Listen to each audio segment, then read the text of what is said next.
কাঁথিতে কাজিয়া, সমবায় একচিটিয়া জিতল তৃণমূল, লাভের গুড় খেল বিজেপি। শুভেন্দুগড়ে এবার গোষ্ঠীর দ্বন্দ্বে বিপাকে তৃণমূল।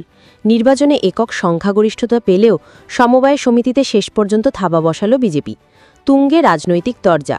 চেম্বারের মধ্যেই মা মেয়েকে স্বনামধন্য ডাক্তার, বারাসতের ক্লিনিকে চরম নোংরা ঘটনা, ভয়ঙ্কর অভিযোগ। পূর্ব মেদিনীপুরের কাঁথি ২ নম্বর ব্লকের দক্ষিণ পাইকবার কৃষি উন্নয়ন সমবায় সমিতি। আসন সংখ্যা ৪৪।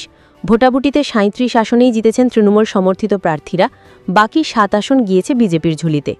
এখন নিয়মাফিক যারা ডেলিগেট পদে নির্বাচিত হন তারাই সমবায় সমিতির বোর্ড অব ডিরেক্টরস বা পরিচালন সমিতিতে থাকেন। তবে সবাই নন, এক্ষেত্রে সংখ্যাটা ১৮ জনের সেই তালিকায় জায়গা করে নিয়েছেন বিজেপি সমর্থিত ৩ জন, আবার নির্দলও ৩ জন। বাকি যারা রয়েছেন তারা অবশ্য তৃণমূলেরই।